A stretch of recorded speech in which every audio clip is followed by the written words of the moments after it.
Bonjour mesdames et messieurs, bienvenue sur ce sixième épisode où nous incarnons actuellement le Japon sur Conflict of Nations. Alors d'abord, toutes mes excuses pour le timing à propos des vidéos. Je vous avais dit il y a une semaine maintenant, samedi dernier, que je ferai une vidéo mercredi, sauf qu'il y a quelques imprévus qui sont déroulés. Je n'ai pas pu faire de vidéo mercredi et la publier. C'est pour ça que j'en fais je fais seulement l'épisode 6 donc à la place de mercredi il y a maintenant 3 4 jours, je la fais aujourd'hui samedi. À la place d'un délai de 3 4 jours entre chaque épisode, cette fois-ci ce sera une semaine, voilà. J'espère que vous saurez me pardonner. Alors, sinon, faisons comme d'habitude le petit bilan et les projections. Tout ce qu'il y a en Mongolie, c'est plus ou moins terminé. Alors, ça ne va jamais vraiment l'être puisque le Kazakhstan est venu au nord. Vous voyez cette petite partie là de la Mongolie. Bon, le Kazakhstan est venu. J'ai pas envie de déclarer la guerre au Kazakhstan, même s'ils sont inactifs, parce que vous voyez bien que si le Japon commence à s'expandre jusqu'à l'est de l'Europe, mine de rien, c'est pas mon objectif pour le moment. Mon objectif, c'est vraiment de constituer un empire dans le Pacifique, ce qu'on est en train de faire. Pourquoi pas après, hein, mais bon, en attendant, là, c'est vraiment pas mon objectif pour le coup. Donc, le Kazakhstan, c'est niet pour le moment. On pourra toujours s'en occuper plus tard, peut-être. Pour les conquêtes en Indonésie. Alors, mine de rien, l'Indonésie, il faut savoir que j'ai perdu pas mal d'unités dans le secteur indonésien. Vous voyez quand même quasiment 5000 pertes pour moi. Alors pourquoi? J'ai vraiment enchaîné les malchances, on va dire, mais bon, c'est un peu ma faute en même temps. Notamment par exemple les bataillons de radar, vous voyez le bataillon de radar qui a un rayon du coup de détection. Vous voyez cette petite province? Eh bien il y avait une infanterie qui était cachée pile dans le coin, là, pile dans le coin où mon radar n'avait pas la vue nécessaire. Du coup, bah, cette infanterie-là a payé de la moitié de sa vie. Bon, et ça, ce n'est qu'un exemple parmi tant d'autres. J'ai vraiment l'impression qu'il y a un timing qui est respecté par le gouvernement provisoire, donc le BOT, c'est-à-dire les unités du gouvernement provisoire qui va produire du coup, elles vont pas rester immobiles, elles vont se déplacer quelquefois. Et à chaque fois qu'elles se déplaçaient, j'envoyais mes unités. Donc c'est pour ça que je dis que j'ai joué sur les malchances. Bon, j'ai quand même avancé, comme vous pouvez le voir, mais bon, avec quand même 5000 pertes, ce qui est pas, c'est pas négligeable non plus. Bon, mais bon, Indonésie, ça va se finir par se terminer. On aura bientôt fini l'invasion. Normalement, la prochaine vidéo, c'est la bonne. Le prochain épisode, on aura vaincu l'Indonésie. Euh, J'espère en tout cas. Voilà. Alors, je vais en profiter ici pour envoyer une infanterie ici, histoire de perdre le moins de temps possible. Voilà. Alors, Indonésie, c'est bon. Pour la Nouvelle-Zélande, j'ai envoyé pas mal d'unités, mine de rien, depuis la dernière fois. Vous voyez déjà quand même 6 navires. Et bon, 3 troupes terrestres, j'en envoie encore, je crois, ouais, c'est ça. Il y en a une autre qui doit venir encore. Ah oui, une frégate. Est-ce que la frégate est vraiment utile? Oh bon, vas-y, on va la mettre là. Alors, je rappelle que je voulais envers la Nouvelle-Zélande, même si c'est assez loin de même mes conquêtes. Tout simplement car je n'avais pas envie qu'un autre pays, par exemple les États-Unis, enfin, ils sont FK les États-Unis, je pense, donc peut-être pas eux, mais j'avais pas envie qu'un autre pays euh, vienne pour la Nouvelle-Zélande et ainsi menacer mes patries villes indirectement, puisqu'ils menaceraient directement mes conquêtes. Voilà, CQFD. Voilà, donc Nouvelle-Zélande sera aussi bientôt envahie, on a quasiment envahi la première île qui constitue cette nation. J'ai rasé plus ou moins toutes les unités du secteur de la deuxième île en fait, hein, qui est la plus grande, mais avec le moins de villes aussi, puisqu'il n'y en a que deux ici, puis l'autre il y en a trois, même si c'est la plus petite en superficie. Peut-être dans ce coin-là il y aurait encore une unité, je sais pas, donc on verra bien. On va envoyer un croiseur directement d'ailleurs. Bon, et voilà en gros ce qu'il en coûte, ce dont il s'agit. Bon, donc voilà pour les conquêtes. Si on parle des alliés, l'Inde, je crois qu'ils étaient sur le Myanmar il y a encore pas si longtemps. Ils ont plus ou moins fini, ouais, ce que je vois, ouais. apparemment, ils ont complètement abandonné le côté est pour quelques pertes. Vous voyez que là, il y a quelques unités qui ont été endommagées. Et donc, ils sont vraiment allés sur l'ouest. euh, alors, ils ont vraiment opté pour les bombardiers lourds et les chasseurs bombardiers. Bombardier lourd, je l'ai pas aujourd'hui. Enfin, je l'ai pas aujourd'hui. Euh, c'est vrai que les dégâts qu'ont les unités, je me concentrais beaucoup là-dessus. Mais alors, les dégâts sur les bâtiments, j'y avais jamais fait gaffe. Et c'est vrai que Bombardier lourd, avant tout, c'est pas vraiment fait contre l'infanterie, c'est plutôt fait pour détruire les bâtiments. Donc ça, c'est à savoir. Par exemple, vous prenez Chasseur Bombardier qui a la même fonction à peu près, c'est pas du tout la même chose. Vous voyez là, un seulement. Bon, alors celui-là, ouais, un aussi, non, ça change pas. Donc vous voyez, il y a vraiment une grosse différence. Bon, dans tous les cas, l'Inde, ils sont allés en Afghanistan. Pakistan, je sais pas si tu avais déjà envahi peut-être. J'avoue que j'ai quelques games que je joue en même temps, donc c'est un peu compliqué de faire le rapport avec toutes. Ils ont l'air de bien s'en sortir sinon, donc bon. Enfin, ouais, après, bon, c'est à désirer quand même, vous voyez. Ils ont quand même pas mal de pertes. Bon. Euh, alors, Angola, je vais laisser après. Il y avait Argentine qu'on avait accepté il y a encore pas si longtemps que ça. Argentine, j'ai l'impression qu'ils ont perdu quelques unités. Euh, ouais, Argentine, là. Ce serait pourquoi pas même un choix pour aller les envahir, tiens. Un peu comme les trahir, par exemple. Bon, c'est vrai que ça se fait pas vraiment, mais j'ai un exemple à donner. Moi, par exemple, quand je jouais le Kenya, que j'ai joué une fois seulement, l'Afrique du Sud, c'était pas mal, avait fait vraiment de grosses extensions. Et puis, comme j'avais rien à envahir autour de moi, j'étais allé au Brésil, donc qui est loin du Kenya quand même. Donc toutes mes troupes quasiment étaient au Brésil, puis l'Afrique du Sud a décidé de quitter la coalition juste pour me tuer moi. Donc bon, après franchement à leur place j'aurais pu faire la même chose aussi, hein, mais c'est compréhensible. Donc bon, après ils auraient 24 heures pour se préparer, donc bon, ouais, je sais pas trop. J'ai l'impression qu'ils ont quand même de grosses difficultés avec la Bolivie. Donc ouais, pourquoi pas l'envers le Brésil, un de ces cas, l'Argentine, pardon. Euh, ce, ce serait du territoire gratuit. Niveau économie, je sais pas combien de teams ils sont. Dans le dernier rapport, on était premier encore, je crois bien. Ouais, vous voyez, on est. Franchement, c'est bien. L'économie, on s'en sort bien pour le moment. Ouais, 23 000 tonnes, ce serait un beau. Enfin, 23 tonnes, pardon. Ah. 23 tonnes par jour, hein. Donc, ouais, ce serait un bon compromis, honnêtement. Ok. Euh, Après, il y a la Colombie à côté. Donc, bon, c'est pas l'objectif pour le moment, l'Argentine. Donc, pour le moment, je vais rester sur ma Nouvelle-Zélande. On va l'envahir les petites îles, là, donc les Fidji. Et puis, il y a aussi des petites îles qui ont été envahies par la Nouvelle-Zélande. Il y a la Papouasie aussi, un petit bout qui reste. On va envahir l'Australie. Et après, on ira. Bah, il y a le Vietnam et Thaïlande, donc on verra bien ce qui se passera ici. Puis sinon, ouais, la partie de la Russie ici qui serait pas mal intéressante. Bon, voilà pour les petites projections qu'on pourrait faire. Madagascar, j'ai toujours pas envoyé de troupes parce que bon, honnêtement, ouais, non, je pense Madagascar, ouais, faudra envoyer une troupe quand même. Bon, est-ce que les croiseurs, ils sont capables de viser cette ville-là, par exemple? Oh, ça délète. Parce que la portée des croiseurs est plus importante dès le niveau 1 que les destroyers et compagnie. Apparemment, ils peuvent pas, hein, vous voyez. Ah, c'est tout pile, c'est dommage. C'est bien calculé de la part des développeurs, ça. Ok, bon, bah.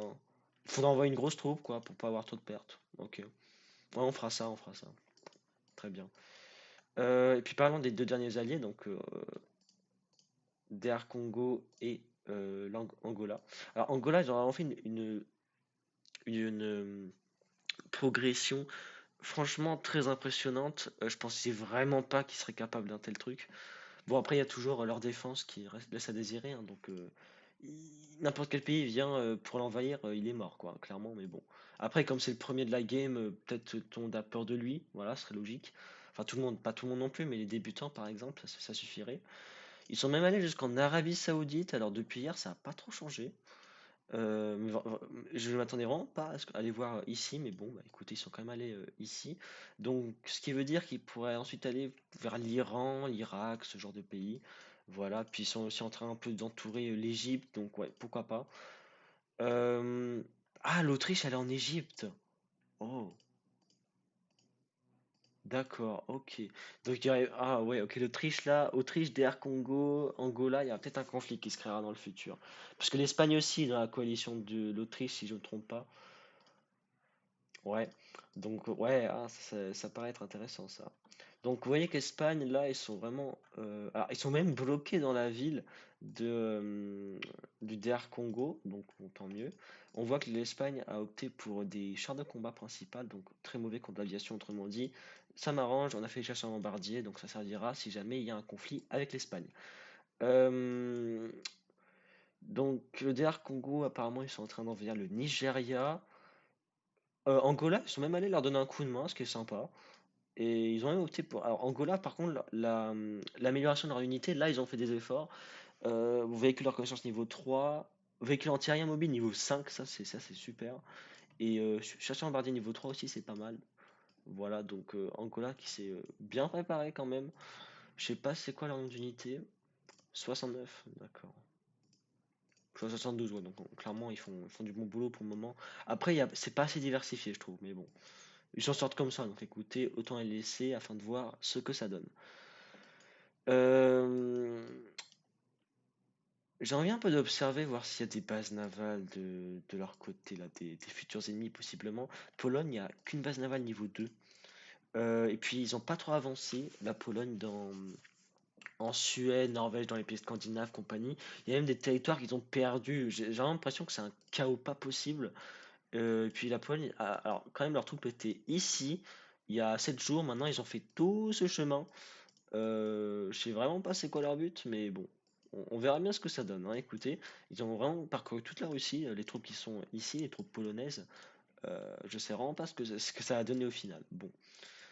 La France est aussi dans la coalition de l'Autriche normalement. Alors, est-ce qu'il y a des bases navales? Non.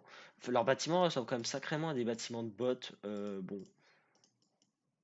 Bah ouais, non, par contre, la base militaire niveau 5 c'est pas un bot, ça. Donc, ouais, base militaire niveau 4. La France est aussi allée en Turquie. Il n'y a pas de base navale pour la France, d'accord. L'Espagne, c'est le plus probable qu'il y ait des bases navales. Non, il y a, il y a vraiment pas de base navale, hein, ouais. Ah si, bah, oh, base navale niveau 3. Ok, une seule par contre. Espagne, c'est 7 pays, il faudrait au moins 2 bases navales, je pense. Bon, ils n'ont pas annexé, je pense pas en tout cas. Puis Autriche, qui n'ont pas de ville côtière dès le départ. Est-ce qu'ils auraient annexé une ville côtière? Oui, mais il n'y a pas de base navale, d'accord. Mais ils ont annexé, d'accord. Autriche, je pense, c'est le challenger. Bah, ils avaient mené la game au départ quand même. Maintenant, c'est un peu moins le cas parce que forcément, je vous avais dit hein, que la grosse vague qu'ils avaient enclenchée finirait par s'atténuer un petit peu parce que forcément, avec autant d'invasions, ces unités qui finissent par être beaucoup trop endommagées pour continuer d'autres invasions, c'est pour ça hein, qu'il a été un peu retardé. Bon, maintenant, il est reparti en Égypte, à ce que je vois. L'Espagne aussi hein, est allée en Égypte, hein, ouais, bah oui, d'accord. Bon, donc globalement, niveau province, comme on est, ils sont à 1404, nous on est à 1994, quasiment à 2000. On est en tête, très clairement. Ah oui, Argentine est inactif en plus. Ah ouais, d'accord. Mais je sais pas pourquoi ils sont pas virés pour le coup. Il doit y avoir un paramètre que je comprends pas. Normalement, quand vous êtes inactif, vous êtes viré de la coalition. Là, l'Argentine, c'est pas le cas. Bon, bah, tant mieux pour eux, mais moi je dis on ira les envahir, hein, clairement. Vous voyez les unités, il n'y a pas d'unité hein, qui est en cours de. Non, ouais. Mais par contre, j'ai construit pas mal de bâtiments, hein. Ça serait pas mal pour nous. J'ai l'impression qu'ils ont voulu un peu travailler l'aviation, mais bon, ça n'a pas donné plus que ça. Bon. Ouais, bon, d'accord. Argentine, on ira les attaquer. Le plus tôt possible, c'est combien de troupes l'Argentine pour le moment? 17, ouais, non. L'Argentine, là, ils en avaient beaucoup plus avant, hein, très clairement. Bon, donc, ouais, non, clairement, l'Argentine, là, il faut qu'on aille les débusquer. Ça nous fera un point de vue en Amérique du Sud, donc why not? Alors, c'est vrai que c'est sacrément loin du Japon pour le coup, mais bon. Bon, franchement, moi je dirais why not. Bon, je verrai si je prépare une unité pour aller chercher l'Argentine, et puis voilà. Je tiendrai au courant du coup la prochaine fois. Sinon, de quoi d'autre on peut encore parler? Et bah des prochaines conquêtes. Donc là, je vous avais dit, on finit l'Indonésie, on finit aussi la Nouvelle-Zélande et après on s'attaquera à l'Australie. Alors, Australie, d'après certains youtubeurs, apparemment, l'Australie possède la ville la plus protégée dans toute la game, en parlant de game normale bien sûr, qui serait Alice Springs. Alors c'est vrai que c'est vraiment... L'Australie c'est un schéma particulier en fait. Vous avez vraiment une ville qui est en plein milieu du pays, et puis toutes les autres villes qui sont sur les côtes. Donc, et le seul moyen de rentrer dans le territoire en fait, c'est de rentrer par l'une de ces villes, vous voyez. Par exemple, c'est pas le cas pour l'Italie, donc Italie en Europe. Vous voyez que l'Italie, on peut rentrer par là, par exemple. Bah, c'est pas une ville pour le coup, donc c'est pour ça qu'il faut aussi protéger cette petite partie si vous êtes l'Italie, par exemple. Voilà, vous voyez? Donc c'est un avantage qu'à l'Australie. Euh, je pense le plan d'attaque de l'Australie, étant donné qu'ils sont inactifs normalement, ce serait le suivant. On attaquerait une ville donc au nord, puisque ce serait le plus proche de nos conquêtes, donc telles que Darwin ou Derby notamment. Townsville, c'est un peu, ouais, c'est un peu trop à l'est. Je pense vraiment à l'une des deux, Derby ou Darwin. On envahirait à côté quelques provinces et il faudrait se créer une base solide en fait, de telle sorte que la province qu'on choisit pour construire un aérodrome ne peut pas être attaquée par l'Australie. Donc pourquoi un aérodrome? Parce qu'ensuite on pourrait mettre nos chasseurs bombardiers et ainsi nos chasseurs bombardiers pourraient agir partout dans le pays. Alors l'Australie c'est quand même sacrément grand quand vous regardez la portée des... ouais, vous voyez que là la portée, la largeur de l'Australie est plus grande que la portée de nos avions. Donc il euh, va falloir qu'on en construise un deuxième quelque part, peut-être par exemple ici, vous voyez. Si on en construit un ici, l'autre serait dans les parages, ok? Voilà. Donc, ce serait des aérodromes provisoires puisqu'ils serviraient juste à envahir les territoires australiens. Parce qu'après, imaginons, je mets mes avions ici par exemple. Logiquement, cette province sera atteignable par des navires comme les croiseurs, par exemple. Ouais, vous voyez, c'est atteignable. Donc, largement même, c'est largement atteignable. Donc, c'est vraiment pas le but que mes avions peuvent être des cibles faciles. Donc, ce serait vraiment des aérodromes provisoires qui ne serviraient pas à, euh, à attaquer. Enfin, non, pas à attaquer, mais à stocker ma force aérienne plutôt. J'ai le même exemple dans une autre game que j'ai en ce moment avec les États-Unis. J'envahis le Japon et puis mon ennemi du moment c'est les Philippines. J'ai construit deux aérodromes, un dans la province d'Ibuzuki, celle-ci, et un dans la province de Nemuro ici. Donc vraiment deux extrêmes afin que si jamais mes avions, par exemple, que je stocke ici pour attaquer les Philippines, sont attaqués justement par les Philippines, et bien je les envoie directement à l'autre bout. Comme ça, je peux faire des allers-retours à volonté et les Philippines auraient du mal à me suivre, puisque les Philippines ont une force navale dans notre game. Donc vous voyez, il y a des exemples comme ça un peu partout. Voilà. Donc Australie, ça, c'est dans la ligne de mire, ça c'est sûr. Maintenant, tout ce qui est Vietnam, alors Vietnam, Thaïlande, il y a aussi cette partie d'Indonésie qu'il faut que j'y pense. Quand même, ce serait dommage de ne pas envahir. Euh, Vietnam, je pense, il faudrait qu'on envahisse, mais la Thaïlande, si par exemple l'Inde s'attaque à la Thaïlande, je n'en voudrais pas. Mais je pense vraiment que Vietnam, ce serait un super objectif. Pour qu'on ait un peu plus de contrôle sur cette mer de Chine, je pense vraiment que ouais, ce serait vraiment un bon choix, je trouve. Et Vietnam a d'ailleurs envahi le Cambodge, mais ça doit dater maintenant. Bon, ils ont même construit des bâtiments, mais bon, base militaire, ça sert à rien dans une ville occupée, hein. Clairement, il faut annexer pour que ça ait une utilité. Donc ouais, Vietnam, je pense qu'il faudra envahir. Sachant que le Vietnam c'est largement plus petit que l'Australie, donc autrement dit, si on met un aérodrome sur cette île par exemple, bah, on peut agir en partout, donc tant mieux, on pourrait vraiment éliminer toutes les troupes du Vietnam facilement. En plus, là, un aérodrome sur cette île par exemple de Hainan, ce serait pas si dégueulasse parce que euh, cette île est proche des côtes du Vietnam, donc autrement dit, les allers-retours que mettraient les avions afin de se ravitailler pour ensuite réattaquer l'unité, ça prendrait pas beaucoup de temps. Donc autrement dit, on envahirait le Vietnam assez rapidement, contrairement à l'Australie par exemple. Bon, voilà. Donc ces deux pays-là, Vietnam, Australie, dans ma ligne de mire. Voilà. Maintenant, Argentine. Alors il y a aussi toutes les petites villes ici, bien sûr. L'Argentine, c'est quand même sacrément loin, mais ça nous ferait une bonne base en Amérique du Sud. Donc je pense vraiment que ce serait une bonne idée d'aller chercher l'Argentine. En plus, il y aurait le Chili qui sera à côté, donc on pourrait les attaquer du côté ouest comme est. Donc ouest naval, est terrestre et aérien. Donc, il y aura vraiment un avantage. Après, il y aurait la Bolivie, la Colombie qui pourraient poser un problème. Alors, Colombie, ils sont dans une coalition peut-être? Non? D'accord. Ils pourraient nous rejoindre. Attendez, la Colombie, je viens de penser. En vrai. La question maintenant, c'est est-ce qu'ils sont inactifs? Parce ils ont envahi tout ça comme territoire. Ouais. Il y a une sorte de guerre avec le Mexique, j'ai l'impression. Bon, pourquoi pas. Voilà les gens.